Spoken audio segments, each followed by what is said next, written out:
Hello and welcome back to the Living on Lemonade podcast. I am your host, Lauren. First off, we are at 40 episodes today. How wild is that? I don't know how we've already had 40 episodes. So cool, hey? And I was looking back on the quickest way I check is usually on Apple Podcasts since I have an iPhone. I was trying to remember when the first episode came out because I was pretty sure we were past the 1 year mark. I totally dropped the ball on that. And I was right. Our first episode for the Loving on Lemonade podcast was November 21st, 2022. So we are officially over the 1 year mark and 40 episodes in. So not too bad for trying to be consistent with doing it weekly. I know I did take a bit of a hiatus. I think it was in the springtime, maybe. A lot was going on, and it was just kind of one of those things where I just had to give myself some grace and move through what life was doing at that time. And just kind of hone it in. Sometimes we just need to let go of some of the extras so we can take care of really what's important at the time. No, I've been, excuse me, came off nights this morning, so there's always extra sleepiness. Plus, it's also 11 p.m. So I need to get this recorded and scheduled to go out in an hour. Anywho, I've been thinking about this most of the day. Like, I gotta record my podcast, and I don't really know what to talk about. But I thought with the holidays kind of in full swing now that we're at, what is the date today? December 10th. We are 15 days from Christmas Day. Lots of holiday stuff going on, holiday parties, Christmas parties, family get-togethers, and if you celebrate Christmas or there's other holidays this time of year too, right? But yeah, seems like lots of togetherness. And as much as that can be very joyful and nourishing, especially if you are more extroverted and kind of fill your soul cup and energy tank with connection to others, it can also be a very difficult time of year. Both with, I mean, obviously there's many ways it can be difficult, but the two that came to mind first was one, if you're introverted and peopling is not always easy for you, this can be an especially difficult time of year. And then two, if you are grieving or have a tricky family dynamic, as many of us do, I feel like it's more common than not to just have like, yeah, a bit of a wild family dynamic, and sometimes some dread can come with the holidays and seeing, certain family members or whatnot. It can add stress and take away from the joy and the essence of the season. Now, what I started to kind of think about from that is the importance of taking care of ourselves through this season. That can come in a variety of ways. So I thought I would just touch on this. Maybe this will be a short episode. I feel like I always say that and I end up rambling, but we'll see what happens.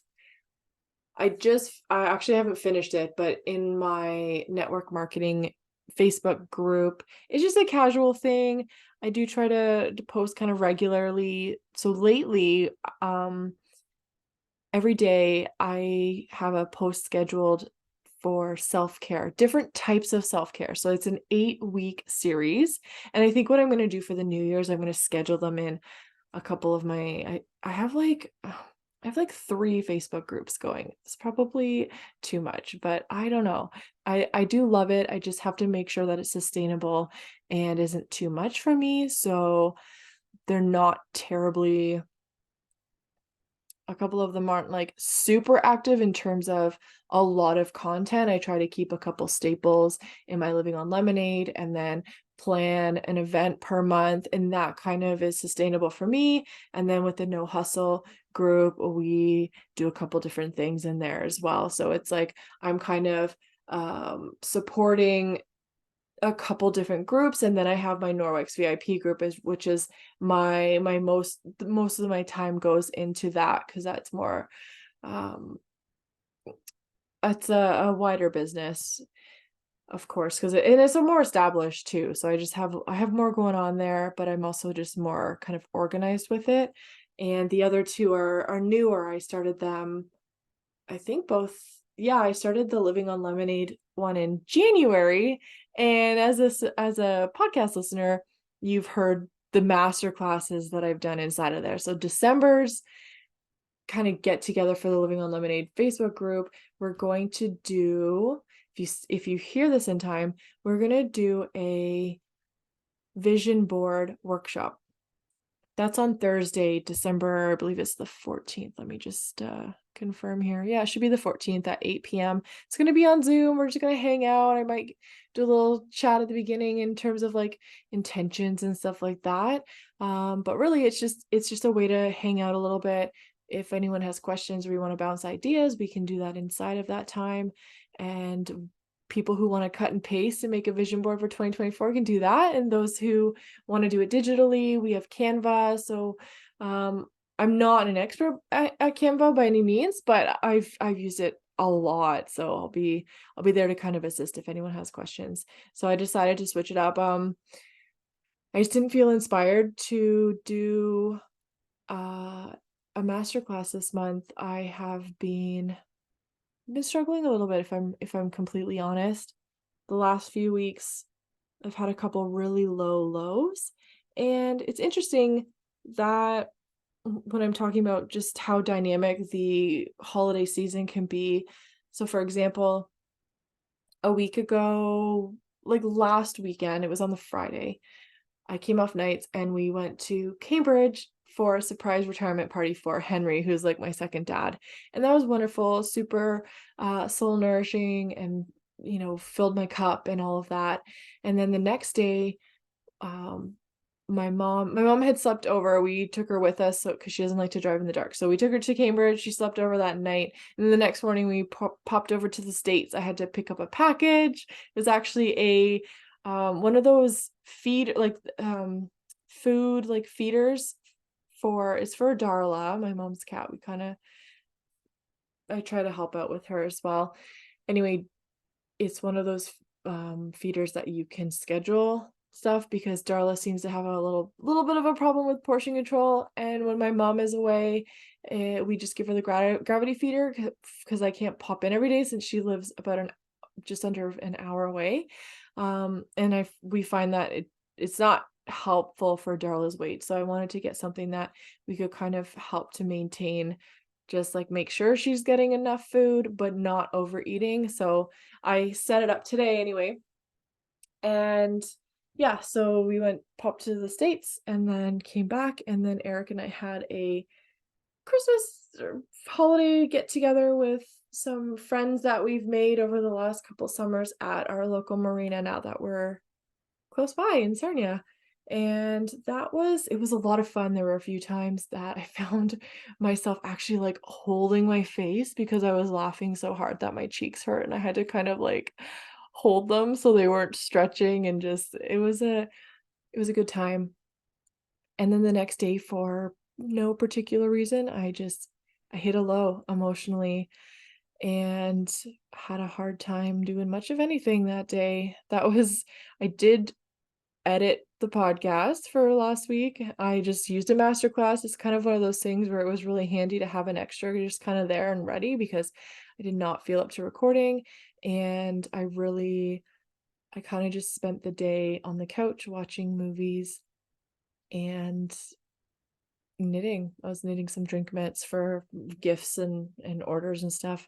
But just really kind of, that's the self-care that I needed that day. So I just kind of honored it and felt low, for a few days this past week, and I feel like I'm more on the upswing, but um I've tried to dissect it a little bit because it can be discouraging when you just hit a wall and it's like, where did that come from? But I mean, that's just grief. I don't know where it came from. I know with the holidays it can be difficult and a lot of people start to miss their people and the traditions and stuff. But if I'm totally honest, I don't, in terms of my dad, I don't necessarily um relate or associate him to like holidays because I did as a kid, but over the last decade or a little bit more since he left my mom, he kind of had different things that he did. Really, I I didn't really see him on holidays the way that we used to. I would see him maybe around holidays, but we didn't do like the family get-togethers in the traditional sense anymore. So I guess I had already kind of grieved that change, that loss about like back in like 2010 when it all kind of started, or just a little bit after that. Um, so I'm not really sure. I think about my aunt a lot. She always had the get-togethers for the Gahulas, like my dad's side, and she and my uncle were really the peacekeeper or the peacekeepers, the people who keep the family together. So maybe there's a little bit of that, but other than that, I don't know. It just, if you are going through the aftermath of a significant loss, perhaps you can kind of relate to it. Sometimes it's like a storm, and sometimes the rogue waves just hit you and they blindside you and you don't know where it came from. You don't know why, but I just had one of those. So it's kind of got me thinking a little bit about,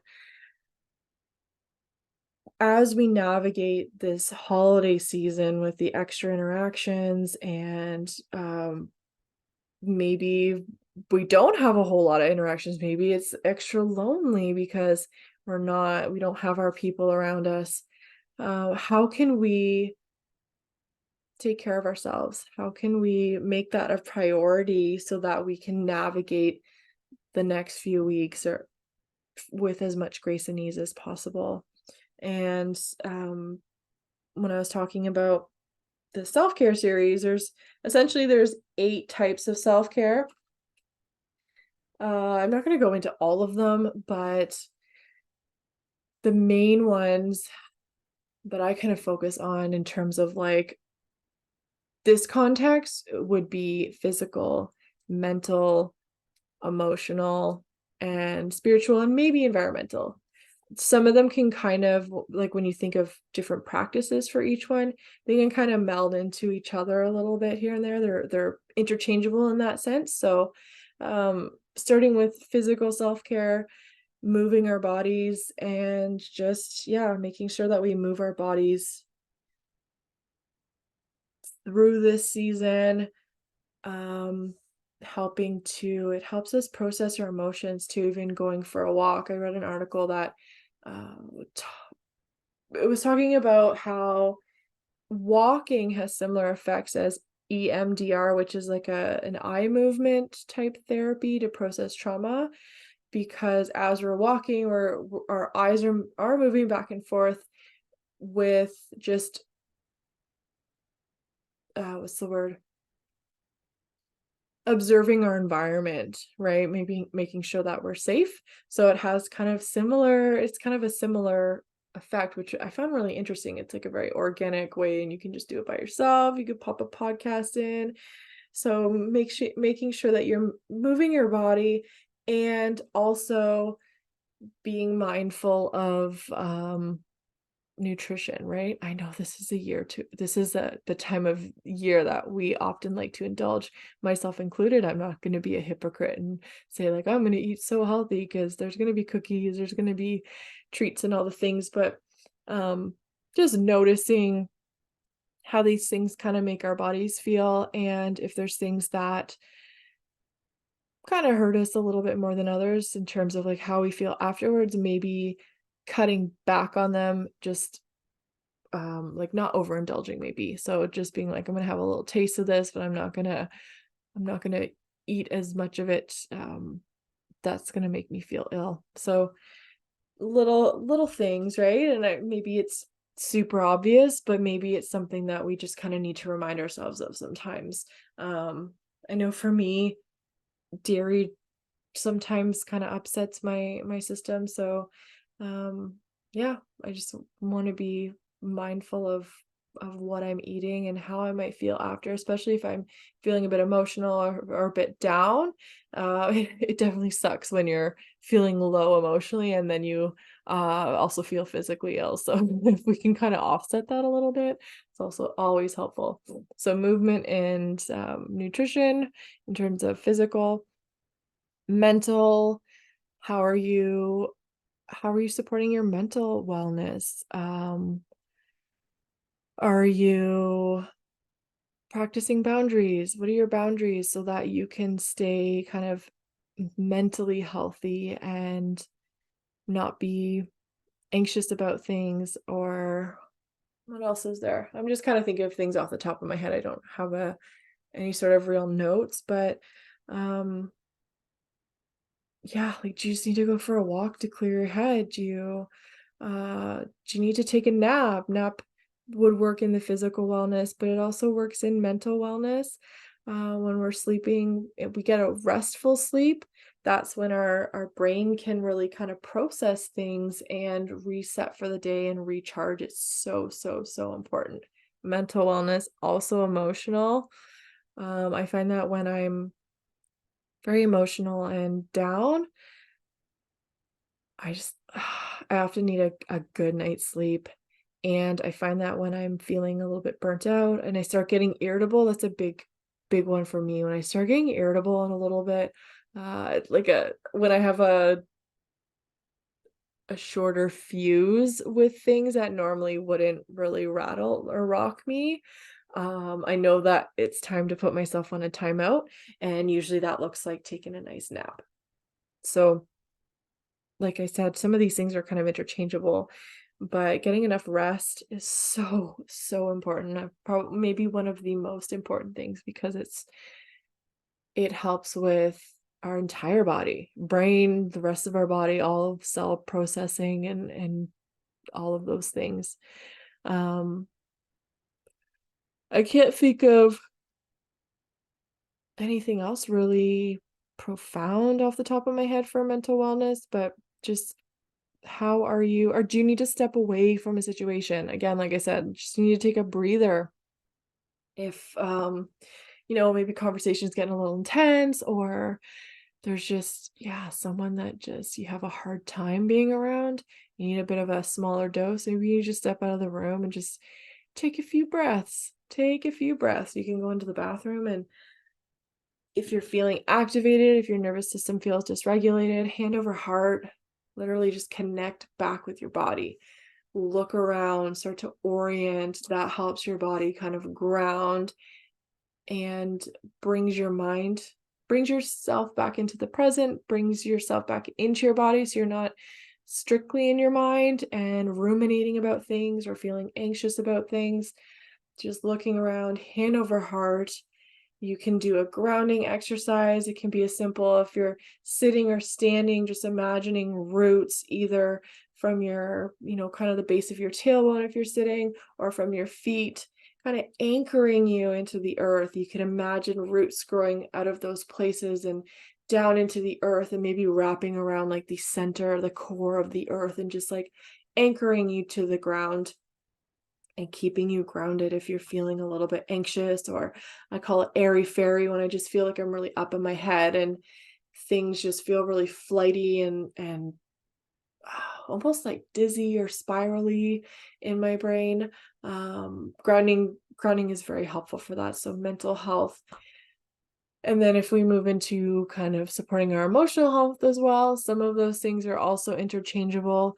And honestly, the biggest thing that I can say for emotional health that helps to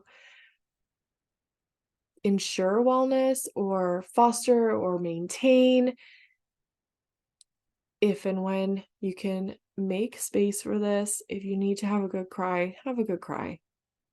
When tension's high and you just need to just let it out a little bit, Um, even if it's just a few, just kind of let a few fall without a full-blown breakdown if you're with family or something and it's just not really the time for that. If you can have the privacy and let it out, let it out. I will always advocate for just letting it out. Let the tears roll. It helps to it helps to regulate our nervous system and it helps to process difficult emotions. It is our bodies like I really feel like we don't give our bodies enough credit for the wisdom that it has in how to self-heal and just deal with being human and all of the things. We are meant to have many emotions. If we weren't, we wouldn't have them. The problem is society tells us, "Oh, those are wrong." There's no bad emotions. Emotions feel bad because they're uncomfortable, and we as humans don't like to feel pain, and we will go to great lengths not to feel pain. So that's why we think they're bad, but they're not. This is how we release feelings. We have to just feel things as part of the human experience, and we're going to get activated by things that people say or things that people do, especially with our own wounding. But having an avenue like just crying, letting a few tears slide down our cheeks, having a big blubbery cry, maybe you need to go sit out in your car for a bit. I don't know what you need to do, but if you can allow your body to do that, it helps us self-regulate. It helps to bring your heart rate back down. It helps to just like there's I'm trying to remember for sure, but there's like an interaction with the vagus nerve, which is part of the parasympathetic nervous system, and it helps to calm your entire body. The other thing is when we cry, it releases oxytocin, which is like a connection hormone. It's also relaxing and soothing. So by crying, it triggers your brain to release hormones that help to relax your system. And anyone who's had a good cry, you notice afterwards how like you feel like there's a weight off. That's why people describe it that way. It's like you're all tense and there's been a buildup of things or you have an argument with someone and emotions are high and things just feel really heavy. You go have a nice cry and it just feels like your shoulders have dropped. There's a weight off. You can finally relax. And I mean, I have I don't schedule cries, that's that sounds funny, but I can tell when I'm at a point where I have a buildup and I need to release it, and I'll find ways to do that, whether it's like sad songs, you just gotta kind of trigger that emotional flow, or I'll watch like a sad movie that I know will get me every time.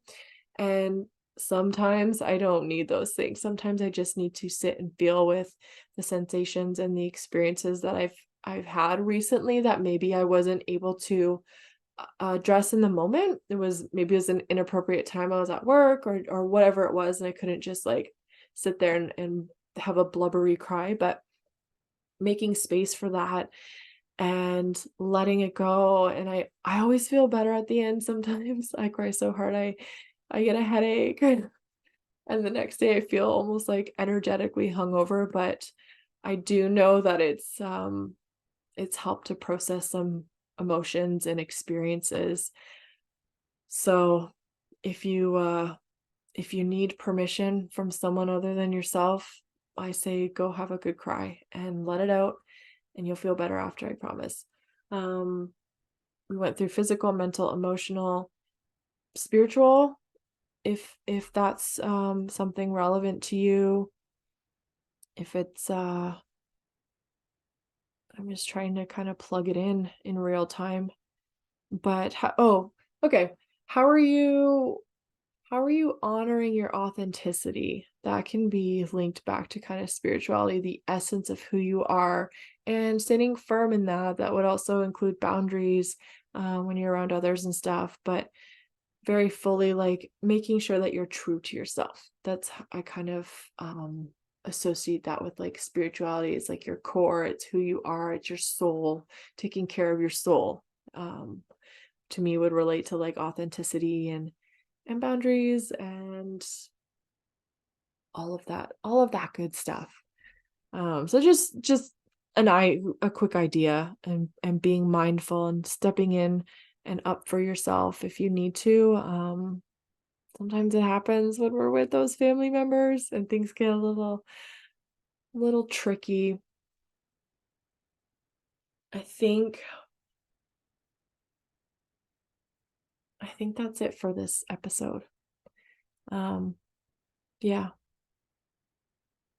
I just want to encourage and remind you that it's okay if this season isn't super joyful for you, if you're going through a difficult time, or if this time of year brings up some heavy and difficult things.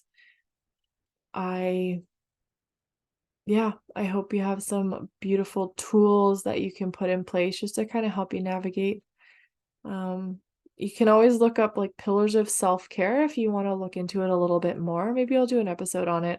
I just wasn't terribly organized tonight, so I wanted to kind of touch on it a little bit in real time.